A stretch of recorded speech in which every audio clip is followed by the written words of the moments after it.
You're listening to the Pre-Hospital Care podcast on the Medics Academy Network.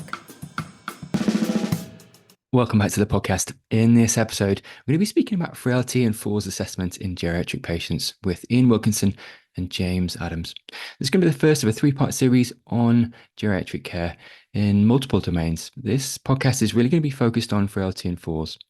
So frailty is a complex condition that affects many older adults, making them more vulnerable to injuries and complications. So falls, which are one of the most common emergencies amongst this population, can have life-altering consequences, including fractures, loss of independence, and even death. So for healthcare providers, managing these challenges requires skill, sensitivity, and collaboration. So in this episode, we're going to explore the barriers pre-hospital care and indeed hospital teams face in effectively communicating and coordinating care for frail elderly patients. We're going to discuss some of the tools and indeed criteria used to assess frailty in emergencies. We're also going to look at some of the key elements of a successful handover to hospital teams. We're going to use some real-world examples highlighting the importance of seamless transitions in achieving positive outcome as well. We're also going to look at how pre-hospital teams can work in collaboration with hospital staff to develop proactive care pathways, prevent recurrent falls, and indeed identify environmental and personal risk factors. And finally, we're going to touch on the importance of joint training and feedback systems to enhance skills and improve patient outcomes. So to do this, we're joined by Iain Wilkinson and James Adams. Iain is a consultant geriatrician and the clinical director at Surrey and Sussex Healthcare NHS Trust. He is a clinical lead for Aging Well Group. He's also the podcast host for MDT, a podcast committed to geriatric care. He's the Vice President of Training and Education for the British Geriatric Society and an educator with Health Education England. James is a leader in frailty care and service transformation. As a Chief of Service for Frailty and Community Services, he's pioneered workforce development, quality improvement, and national policy influence. His insights encompass the future of care for older people and indeed the integration of innovation and multi-professional strategies. Welcome both to the podcast. Thank you. Thank you for having us. I just wondered if we could just start really just by looking at some ground truth and maybe definitions. And James, if I could just come to you first, actually, and just ask you to maybe just define frailty for us and indeed how it's commonly graded and or categorized. Yeah. So what I would say is that there's no standardized definition of frailty, okay? But what we know, and certainly looking at the literature around this, is that the real hallmark of an older person living with frailty is that they lack reserve. So they don't have that inbuilt homeostatic sort of response and physiological response that you or I would have as a healthy younger person. So that means that disease manifests differently when they have a stressor event. They tend to present with one of the key sort of frailty syndromes. So those frailty syndromes, so in frailty care, we would talk commonly around things like cognitive impairment or dementia, those with impaired mobility or using a walking aid, such as a wheeled Zimmer frame, those who have multifactorial accidental falls, and those who are dependent on care in particular. So older people living in care homes or with packages of care, they're all markers of frailty that we would look for to identify an older person who potentially has a degree of frailty. And I would say there are two key sort of paradigms. So one is really a frailty phenotype. So that's where you develop, so we would call it sarcopenia. So essentially you develop muscle wasting over years. And you have developed musculoskeletal frailty, so degenerative changes within the joints and muscle, which lead to gait and balance problems, mobility problems, and that then leads to that poor reserve that we've already touched on. So any stressor event coming along, such as an infection, or it could be a medication that's prescribed, or it could be an admission to hospital and a change of environment, could provoke that deterioration. And the other main paradigm is something called the deficit model. So essentially, this is what something like the Rockwood score is built on. So in essence, over time, you build up deficits. So any disease process that you have, any surgery, any disability that happens to you over time is thought to lead to this lack of reserve in older age. So that's a very long-winded definition, but basically, older people living with frailty respond poorly and lack reserve in the face of a stressor event. In terms of identifying older people with frailty, I mean, the commonest tool we use these days is the Rockwood score, so the clinical frailty score. I hope many of the listeners have seen it. They probably have used it in clinical practice, I would have thought. So it's validated in over 65s. It's a commonly used tool throughout the NHS now. And actually, it's a critical part of handovers. And I know we're going to talk about that now. But actually, it gives us a picture of the degree of frailty that the older person's living with, who may have had a fall at home, as part of that handover process. So the score runs right from 1 through to 9. 9 we're less worried about, so that's more around patients coming towards end of life. So we kind of categorize them differently. So they're probably not living with frailty, but they may well be coming towards the end. And the 1 to 8 score is what we're really focusing on. So that's a spectrum of frailty, right through to very severe frailty, with an anticipated life expectancy of less than 6 months in someone who has a CFS score of 8.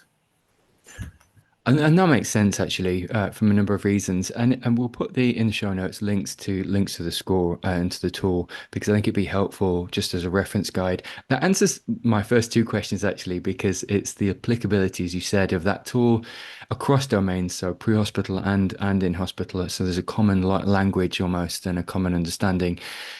Iain, could I come to yourself and just ask you about some misconceptions, really, or missed opportunities when assessing the fall risk in elderly patients?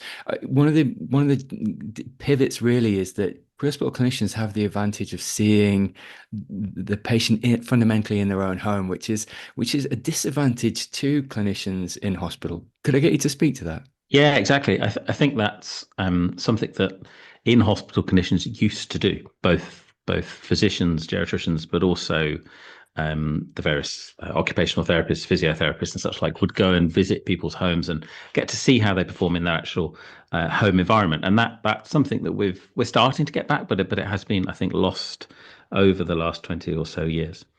I think in terms of missed things, I think the first thing is a missed opportunity for frailty identification.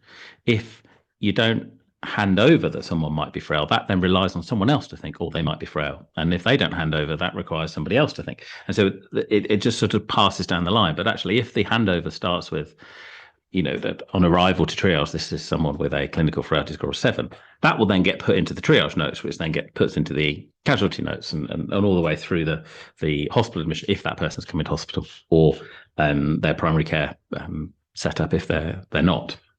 So I think the first miss is a missed identification. The second miss, I think, is a miscalculation. And I think it's very easy, I think, actually, to miscalculate a clinical frailty score when someone is unwell. And Ken Rockwood always talks about the fact that you should be calculating the CFS based on a baseline. And he uses about 2 weeks ago. So that baseline does vary. If you've been unwell for a month, you will be more frail now than you were a month previously. But actually a miscalculation. And the clinical frailty score app is really good for that, because it breaks it down into a really simple series of 8 questions. And you answer yes or no to each of them, and it gives you a score. So I'd really, really recommend that to people. And then I think the third thing is a misconception is that we miss an opportunity to improve frailty, or we don't understand that people living with frailty can get better.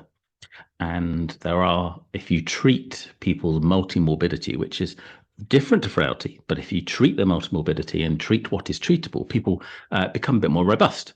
And if you focus their dietary intake, focus their exercise, actually you can start to possibly reverse some of the clinical effects of frailty for some of the more frail patients.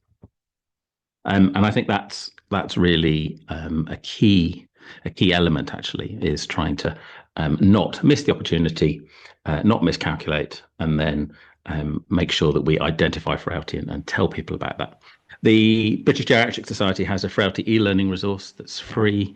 You can access it via the Learning Hub on their website, and I really, really recommend it. It's really, really good for setting out some of the basics of the stuff that we're talking about.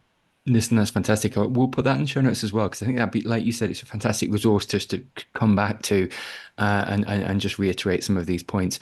The next question really is certainly for both of you. James, I'll come to you first, but Iain, I'd certainly like your steer on it as well. And that really is around some of the key elements we should include in handovers to ensure that we're capturing the sort of safe and effective care, really, because we know there's a lot of information entropy, there's a lot of retention entropy in handovers, because we have such finite memory capacity. What should be some front of mind signage, James, and then Iain, around how we should really start to prompt, as Iain was saying, the clinician to really start to think and dig deeper?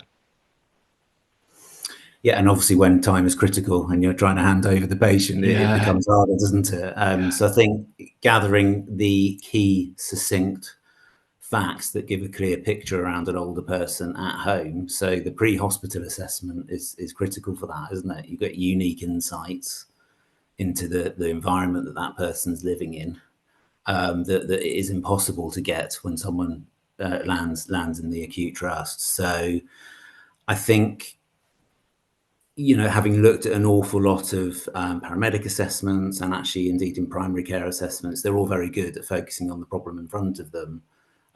They're good at focusing on acuity. Some of the actual clerking type thing is better than the juniors do. So actually gathering the history in a succinct way, the initial clinical assessment, acuity tools such as News 2 and what have you. What can be missing are the key frailty elements. So what I would say is the CFS score is part of that. And obviously, picking up on Iain's point, the 2 weeks ago is absolutely fundamental. So everyone, when they're sick, everyone has a CFS of 7 or 8. So cannot be used in that scenario. I think in particular, focusing on things like their social background. So what care and support structure do they have at home? What are the environmental risks? Are there any safeguarding issues that we need to flag early? Are there any pressure areas and damage and skin integrity issues? Is nutrition going to be an issue? Care package of care, often that is missing in the initial history in hospital. So actually, what care do they have and infrastructure already, or are they from a care home? We should be commencing that kind of discharge philosophy as soon as they arrive in hospital. So that's often missed, and that can lead to protracted length of stay in the acute trust, which is avoidable. I think if there's been injury, obviously as part of a fall, I would anticipate that being part of a handover. Long lies are important, so actually we should be looking at CK, creatine kinase in the blood tests routinely. That's probably an awful lot, isn't it, there? And one thing to mention is something called the GIRF triple assessment for older people. So actually that's coming in now as more of a standardized approach to how we initially assess frailty crisis. So that is a combination of News 2, CFS score, and something called the 4AT. So if we can educate and train all of our pre-hospital workforce to do those 3 things, we'd be winning, I think. So the 4AT is used to detect delirium, and it's very commonly used now and has replaced AMTS as a basic score. Fantastic. We'll put that in the show notes as well. Iain, to yourself. Yeah, I think just to echo everything James has said, and I think one of the things with frailty is its attention to detail, and there don't have to be lots of details, but it's just the key bits. So just a case example. So there's a gentleman I've looked after a little while ago who was in his 80s and had a combination of cognitive impairment and some learning disability, and was frail, and also had significant cardiovascular disease. He was brought to hospital following a fall, and the handover said fall. Found on the floor, brought to hospital. And so we sorted him out, we got him ready to go home, and then we put him on our virtual ward and sent him home. He'd seen the physiotherapist in hospital, and they were like, no concerns raised by the paramedic crew, everything fine. It was only when he got home that we and the virtual ward team went to see him, that we found that actually, so he was frail, but in addition to that, he was sort of socially frail. He had no chair in the house, no clothes in the house, bed sheets that were dirty, and we sort of like, well, how did we not know this? How did we not know this at all? And actually, we then looked at the address that he was picked up from, and he was picked up from a bus stop, and the fall was outside in the bus stop. And it's just a tiny thing. It's a tiny thing, but if it had said, fall at home, house in an awful state, we would have addressed his care completely differently when we were coming to arrange his discharge. And I think it's, that's maybe an extreme example, but I think small bits of detail, down to, found lying on the floor in the kitchen, tiled floor, lots of rugs, just that little comment, lots of rugs, suddenly raises alarm bells, and people go, right, there's an intervention potentially we can do here, and a potential cause that we would never know unless we were in that building and having a look. No, indeed, absolutely, and like you said, it is nuanced and complex because sometimes the pre-support providers don't have that access to the patient's home status, but it's only afterwards and retrospectively is it apparent. If I could just pivot slightly and come to you both really about sort of handover practices which you have seen in the past, which maybe could be optimized. You've both mentioned, and James, you mentioned this first around this, clinical frailty score. It starts to plant seeds in the mind of the receiving clinician that this is an emergent or indeed an apparent need for the patient.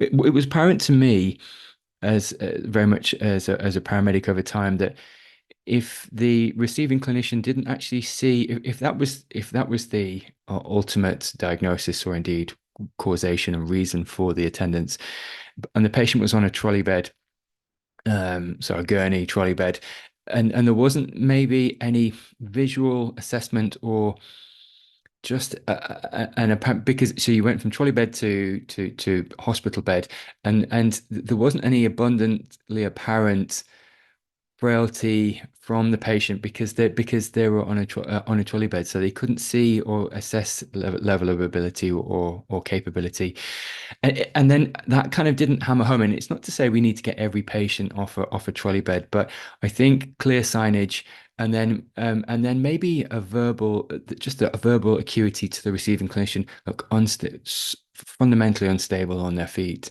to the point where they actually can't stand up without assistance, and that almost that reinforcement, because it's the receiving clinician is at a deficit where they haven't seen them in their natural state, and they haven't seen them with their poor mobility in that essence. I'll come to you both actually. Iain, I'll come to you first, and just any practices that we can optimize to almost help in hospital stuff. One of the things that often happens in hospital, and James and I both have set up frailty units to try and counteract this, is that people arrive, like you say, on a trolley. They're then put in a trolley in A&E, and then they're transferred from that trolley to a bed, and you never see that person out of bed. And if they go to an acute medical ward, everyone's all about giving the intravenous antibiotics and intravenous fluids, and there's less time to get people out of the bed. And so then it might be 4 or 5 days before somebody comes to a medicine for the elderly ward, and the nurses, the doctors, the therapists start really focusing on getting people up and out of bed. And the idea of frailty units is to try and unpick some of that. So I think, as you're hinting at, sort of, I think an assessment, even a very simple assessment about what that person's mobility is like at the time, and I think we do know that because people don't arrive in their house on a trolley. They have to get onto that in some way or other, and I think even just how that happened, I think, would be a really simple thing that actually would give us hugely valuable information. And so that then actually when we're seeing people at the front door in the emergency departments, we can then, it just helps, every little bit helps to reinforce that this person is not normally in their bed. They are up and about, and we can get them up and about. What I would say is everyone at the front door of the hospital in ED, we put them in an IT, we put them in bed to decondition, we make broad assumptions and over medicalize them, I think. So what we're forever doing in frailty teams is going to identify them early and actually doing the opposite. So we're forever taking down intravenous antibiotics that may not be necessary. We're forever taking people off cardiac monitors when it isn't necessary, and we get people up and walk them. Without doing that, it can be really detrimental to someone with a CFS score of 5 or 6. They can decondition very quickly in hospital, and then you're adding on unnecessary time in hospital and all those hospital-acquired harms that we're trying to prevent in the first place happen. So totally echo what Iain was saying there. It's really, really valuable getting that succinct information about their mobility right from the get-go. Something I forgot actually around handover is that our therapy team are often in the ambulance handover scenario. So they will go with the ambulance receiving nurse to receive that information, and they have something called a fresh tool. I don't know if anyone's seen that, but I think it's basically like function and what have you. But it basically gathers all of that collateral information from the ambulance crew as they arrive, right in the ambulance handover. So it brings forward that kind of clinical assessment from a functional therapy, social care aspect that is really, really fundamental for older people. Absolutely. I think it's absolutely key, as you said, James, the social care element, and any safeguarding concerns in that. But as you said before, the nutrition, they're just the fundamentals. Are they, what's the hygiene like? Are they doing daily tasks of life well? And just giving that read receipt. There's definitely something about how we capture information which probably needs to improve within the transmission of care and the transition of care, just so that whether it's voice to text or voice notes, that we can that people like Iain and yourself can actually really start to understand. Because there is part of the issue sometimes is there's two or more staff in between you and the principal provider, and it's trying to prevent that entropy of information so that there is succinctness. Iain, to yourself. Yeah, sometimes often I see paramedics taking photos and embedding them, and you can get a huge amount from that. We often do it mostly when people are hoarding and have Diogenes and such like, but actually in the other situations, it's really, really useful for that early discharge planning, because you can just gain an idea, right? This is the house, right? Okay, we've got this tiny little spindly, spirally staircase. Okay, that ain't going to work. Like we can work that out from day one. That ain't going to work. We need to rethink that. Or actually, look at this great big open plan building. It's brilliant, but they need to be able to walk 5 meters in order to hold on to anything because they're in this huge, great big space. And so you get such a wealth of information from that.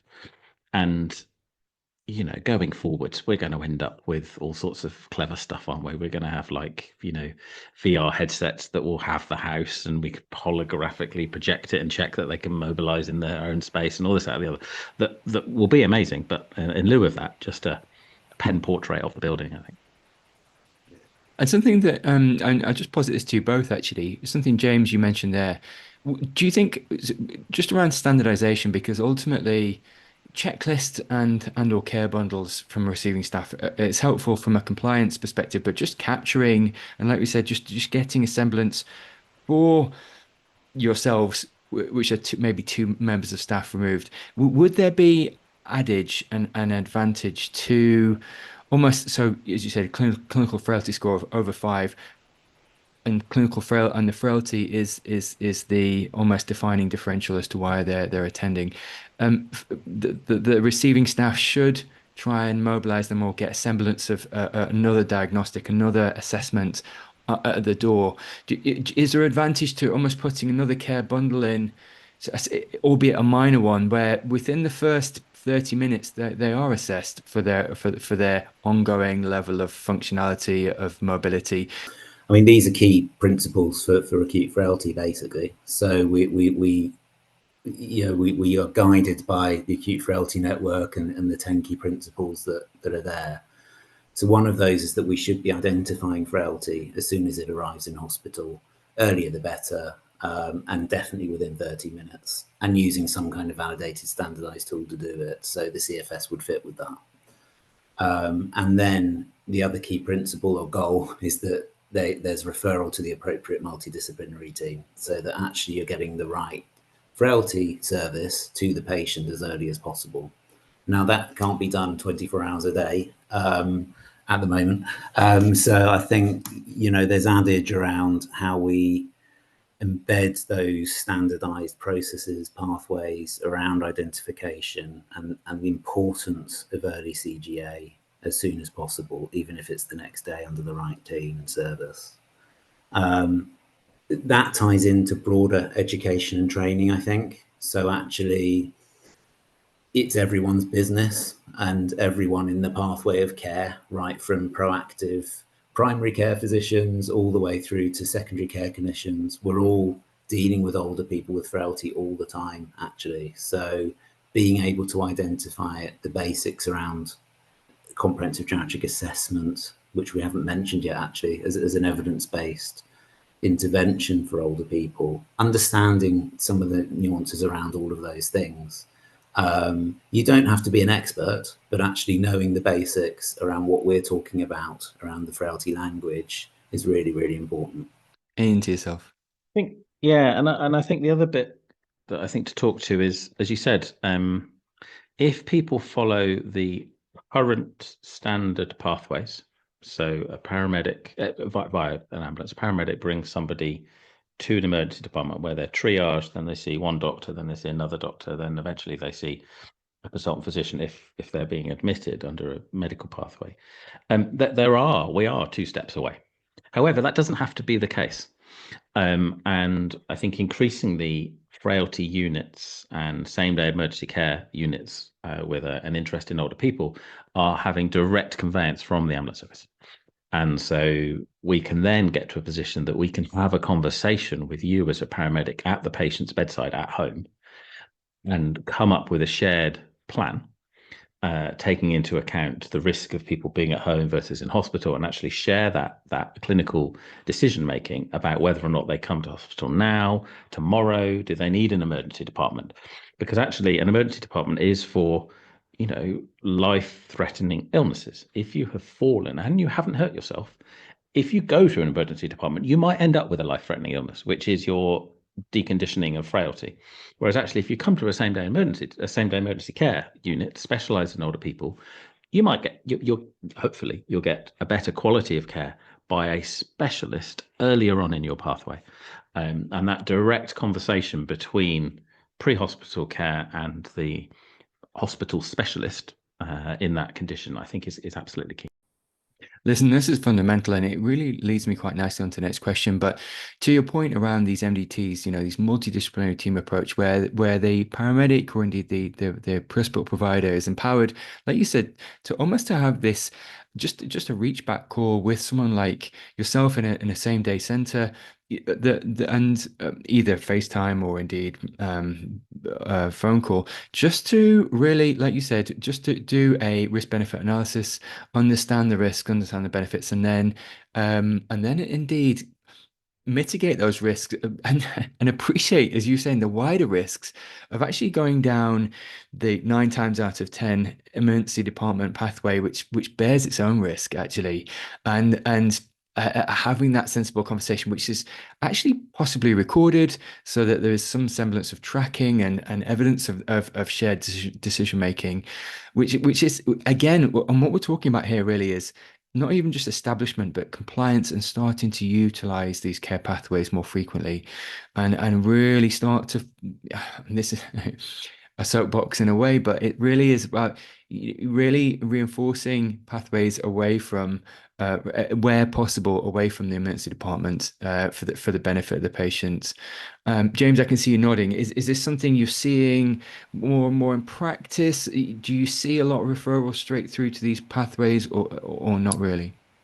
Yeah, I mean, of course, I'm lucky that we work in more of an integrated pathway. So we own a lot of frailty services embedded in the community now. So we have a single point of access for referral. So all of the things you're talking about, we're actually doing.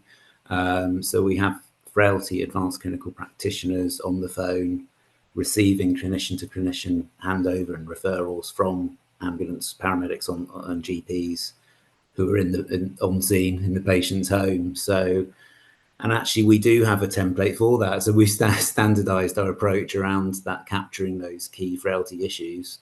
And if we need to, we can deploy an urgent community response clinician to go and see that individual at home. So actually, there's that handover of care that would traditionally have happened in the emergency room. It's actually happening to the right team in the patient's own home, which is fantastic. More than that, we're actually taking off some patients from the stack now. So we have a UCR portal, so that's functioning. So it automates every 30 minutes. So there will be category 3 patients on that stack that we can directly pull and send one of our UCR team to go and see. We also have hospital at home now, so or virtual frailty ward. So if they are sick and they need ongoing multidisciplinary input, we've basically taken the frailty unit from the hospital to them at home. So that minimizes all of those.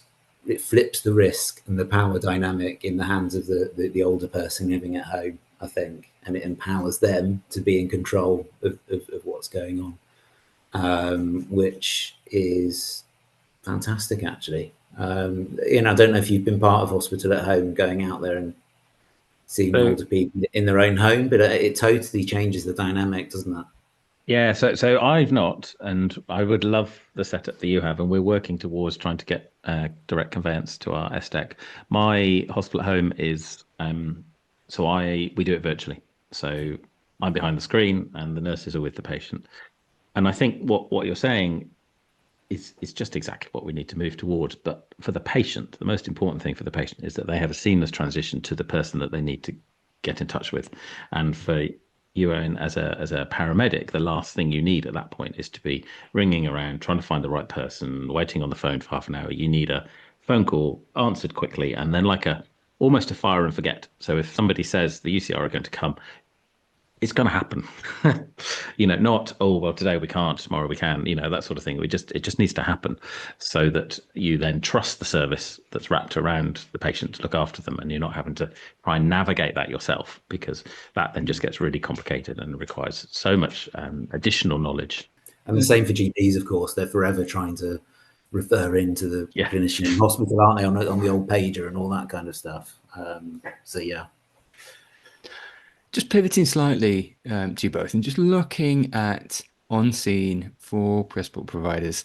You mentioned, James and Iain, just, really the adage of really, doing a clinical frailty score at home, and really putting that as front of mind for receiving clinicians. But could I get you to speak to maybe some effective interventions pre-hospital teams can implement, either to prevent falls during their interaction, or indeed just at home? We've spoken on this podcast at length around some geriatric care, around having a higher threshold of suspicion for injury, because even a simple fall can result in fractures, can result in occult bleeding, and just having even just the most fundamental or basic of injuries has to have a higher threshold of suspicion and care.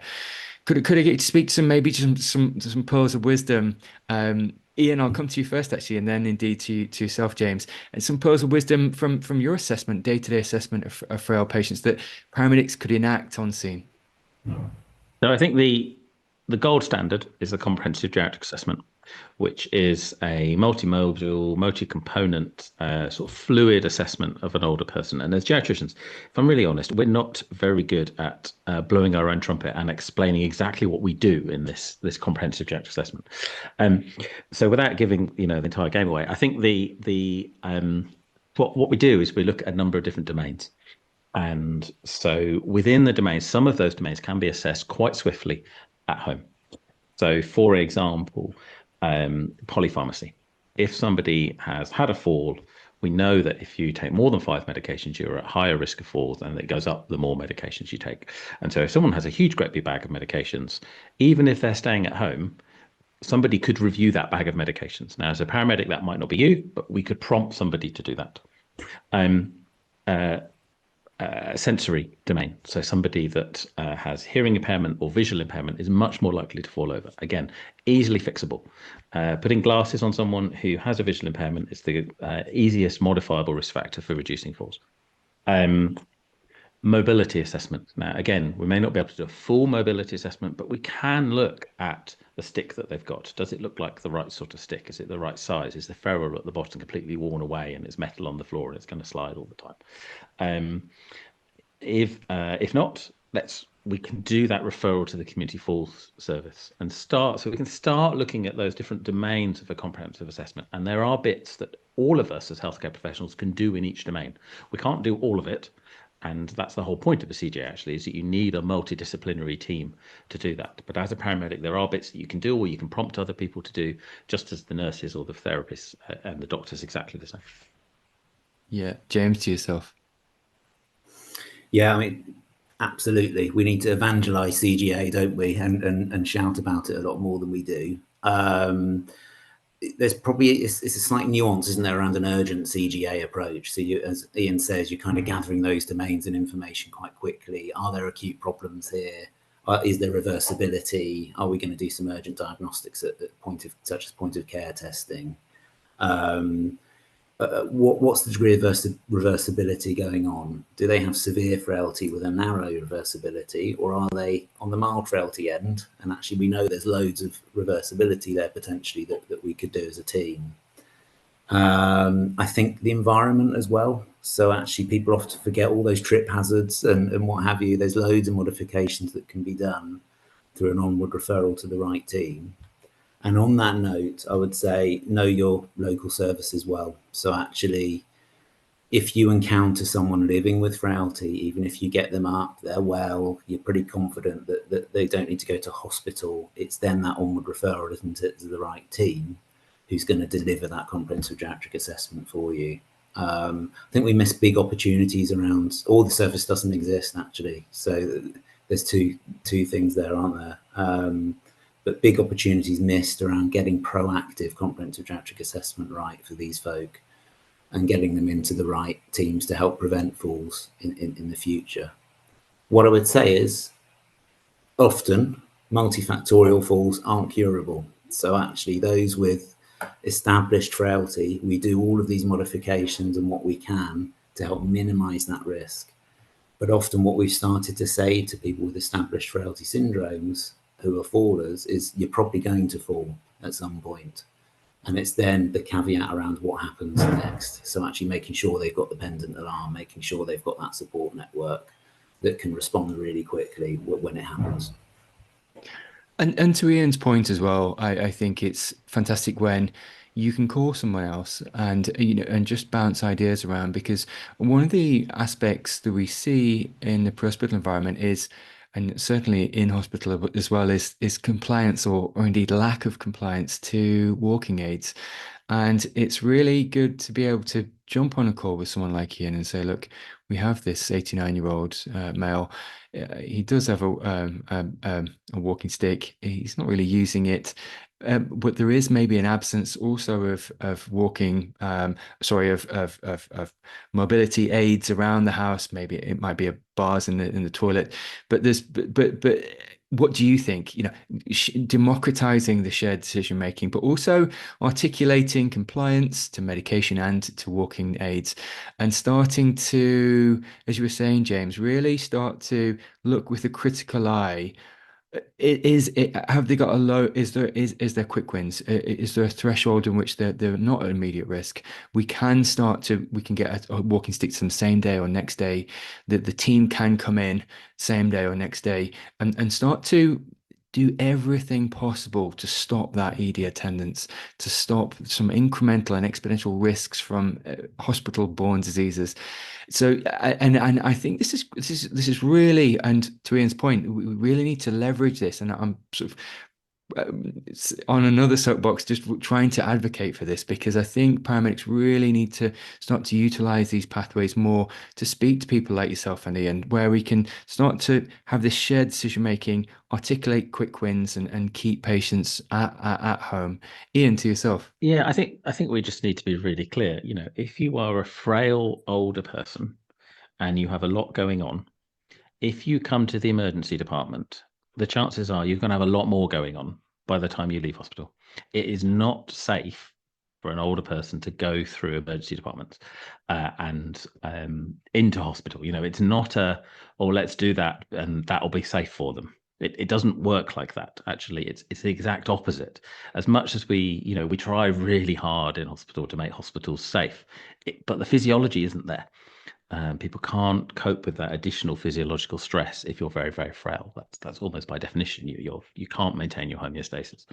And so by far the less risky thing, if someone is not acutely unwell and doesn't need acute in-hospital care, then is to be at home with the care coming to them at home. And it's the onus is on us as leaders in healthcare and as healthcare providers to make that system work in the safest way, and that is having services set up so that we can maintain people safely at home whilst we sort out and manage the aspects of the frailty and the multimorbidity that they have.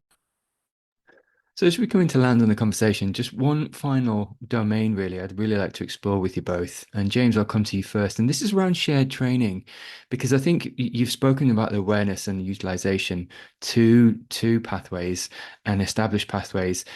And I think that's borne out in the training, because there's a semblance of recognition, repetition, and just the shared simulation. Could I get you to speak to the adage of sort of joint training opportunities with, say, frailty teams and frailty providers?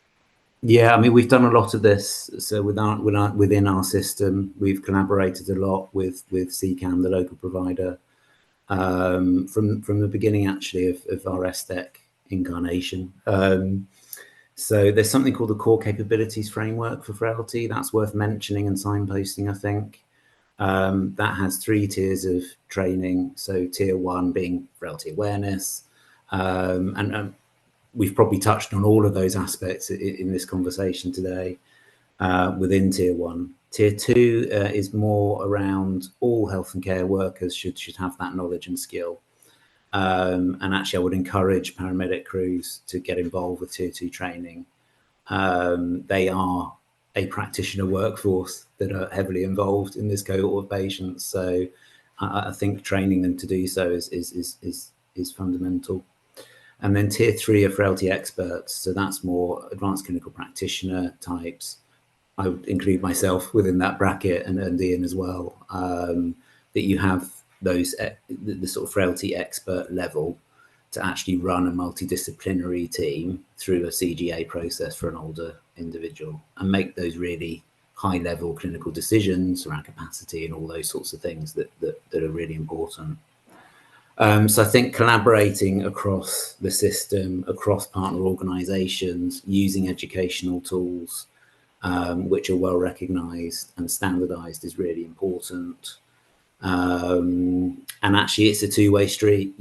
Our UCR services and practitioners, they're wanting to understand all of those minor injury skills, all of those initial assessments that for an older faller, the primary survey, all of those kind of things that they want to build into their armory of expertise. So I think this is the future. We need a workforce that is fit for purpose, really, to meet the needs of an aging demographic. So we need much more cross-fertilization of those knowledge and skills and educational programs, I would say. And they don't all have to be face-to-face delivered together.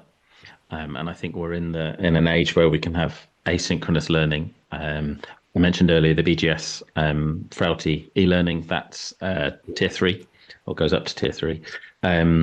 It would be remiss of me if I didn't mention the MDT. That's MDT, like a cup of tea. So we've got over 100 episodes on topics related to older people. So a big bunch of them link into frailty. So we've got topics on different frailty scores, where and when you might use them, what frailty is. We've got one on sarcopenia, interventions to reduce frailty and such like. So there's lots. They're all free. They're all on the website. If you Google it, it will come up.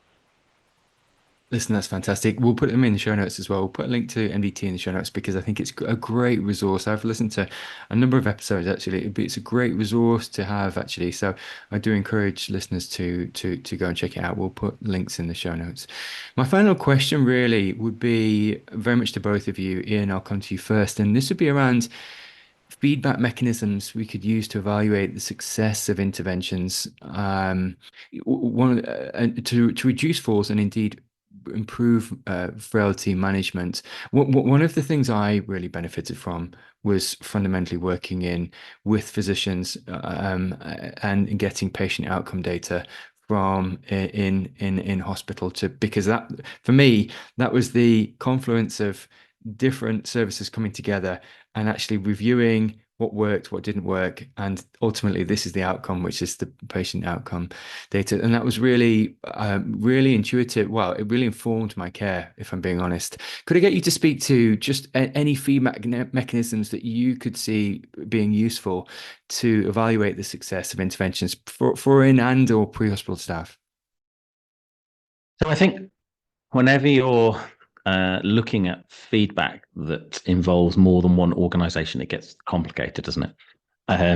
And the data does not flow as easily as one might think. So you could look at numbers of falls referrals and then do the number of falls referrals equate to the number of falls, but it's very difficult to calculate all of that. I think what does work, and what we did for a while with Georgie, who we'll hear in other episodes, was about giving direct feedback to a crew when they want it. So they bring somebody to the hospital and they say, I think Marjorie has a pneumonia and she's had a fall, and I would love to know what happened to her.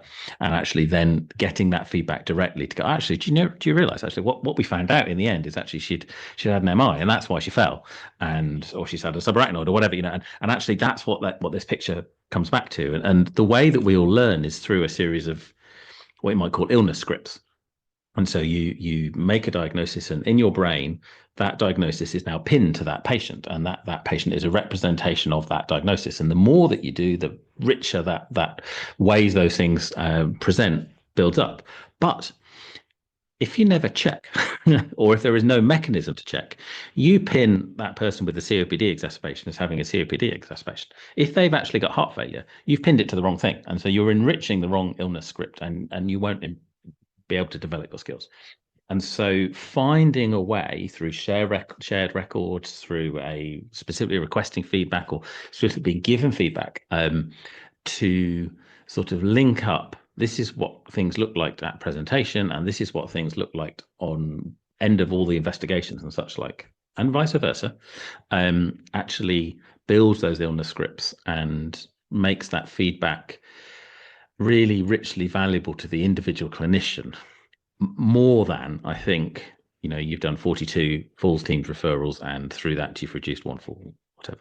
And James, to yourself. The individual cases and how we learn together, a massively powerful tool, and that kind of feedback, even like a sort of M&M type approach or a governance approach, isn't it, around certain cases where it may have gone wrong actually.